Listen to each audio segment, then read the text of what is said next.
Хичээл 4-2 Имэйлийг автоматар шүүх, ангилах. Имэйлүүдийг шүүх дараагийн нөхцөлийг авч үзье. Ирсэн, явсан, одоор онцгойлсон, ноорголсон, уншсан, уншаагүй эсвэл бүх имэйлүүдээс хавсралтай эсгээр нь хэмжээгээр нь тодорхой хугацааны хязгаар дотор хайж шүүж болно. Жишээ нь миний Gmail хайлтгийн 15 гигабайт хэмжээ дүүрч би шинээр имэйл хүлээж авахгүй болчихжээ гэж бодъё. Тэгвэл би юун түрүүнд хэмжээ ихтэй имэйлүүдээс хэрэггүйг нь олж устгах хэрэгтэй болно. Үүнийг яаж хийхийг харцгаая. Бүх имэйлүүд дотроос хавсралттай 25 мегабайтаас их хэмжээтэйг нь хайж олъё. Түүнчлэн олон жилийн өмнөх хуучин имэйлүүдээс эхлэе гэвэл хугацаагаа зааж өгнө. Энд оруулсан огнооноос урагш хойш 1 жилийн дотор ирсэн явсан имэйлүүдийг харуулна уу гэж тохируулдаг байгаа. Огноог 2012 оны 5 сарын 1, урагш хойш хугацааг 1 жил гэж тохируулаад хайж үзвэл 11 оны 5 сарын 1-ээс 13 оны 5 сарын 2 хүртэлх хугацаанд ирсэн явсан имэйлүүдээс шүүж харуулж байна. Хайж олсон том хэмжээтэй имэйлүүдээс хэрэггүйг нь устгах эсвэл хавсралтыг нь компьютертэй хадгалж аваад имэйлийг устгах замаар та шуудангийн хайрцагтаа сул зай гаргах юм. Хайлтанд чатыг оролцуулах үгүй гэсэн хоёр сонголт бий. Хэрэв та Google Hangouts ашиглан чаталдаг, чатаар зураг, файл илгээдэг бол энэ сонголтыг чагтлалгүй орхисон дээр. Энэ нь чатын архивыг ч мөн хайлтанд хамруулна гэсэн үг. Таны чаталсан түүх Gmail-ийн хайрцагтай нь хамаардаг болохыг бид мэдэж авлаа. Оруулсан аливаа нөхцөл зөв ажиллаж буй эсхийг Enter товч дарж эсвэл нэмэлт цонхны зүүн доод буланд байрлах хайлтын цэнхэр товчийг дарж шалгана. Одоо шүүлтүүрээ үүсгэнэ. Үүний тулд хайлтын цонхны баруун талд байрлах сумыг дахин дарж өмнөх цонх руугаа буцаад энэ хайлтанд тохирох шүүлтүүр үүсгэх гэсэн холбоосыг давшиж оръё. Тодорхой нөхцөл тавьж шүүсэн имэйлүүдийг хэрхэх тохируулгыг энэ шин цонхонд зааж өгөх юм. Дэлгэцэнд харуулж буй үйлдэлүүдээс нэгийг эсвэл хэд хэдийг сонгож ажилуулж болно.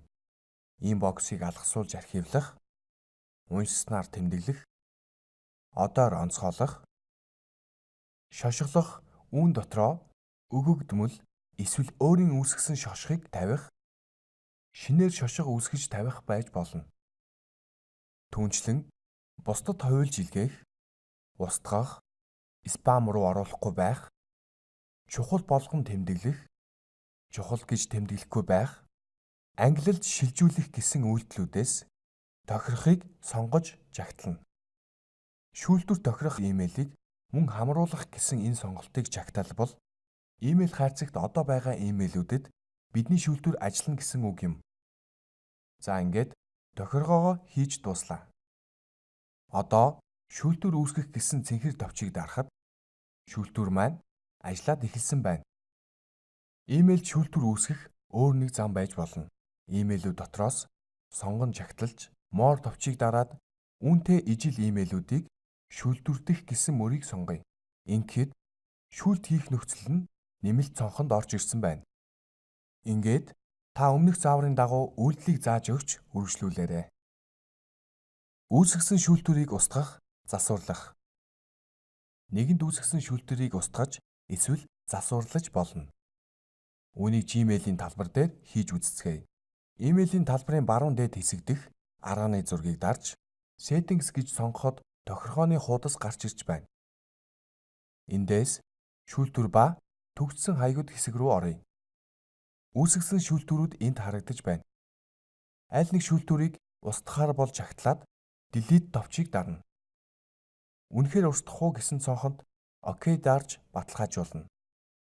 Шүүлтүр устсан байна. Хэрэв шүүлтүрийг засварлах бол жагсаалтаас тухайн шүүлтүрээ сонгож жагтлаад засварлах гэсэн товчийг дарна. Ингээд шүүлтүрийн тохируулга гарч ирнэ. Шүүлтүрийн нөхцөлийг өөрчлөх бол энэ цонхонд өөрчлөөд үргэлжлүүлэх гэсэн товчийг дарна. Шүүлтүрээр хийх үйлдэлд өөрчлөлт оруулах бол энд өөрчлөөд шүүлтүрийг шинжлэх гэсэн товчийг дарж хадгална. хийсэн өөрчлөлтийн үр дүн шууд харагдаж байна. Нэг анхаарах зүйл бол форвард хийдэг шүүлтүр хамгийн ихтэй 20-ыг үүсгэж болно. Энэхүү хичээлээрээ бид имэйлийн автомат шүүлтүүрийг хэрхэн үүсгэж ашиглах тухай мэдэж авлаа.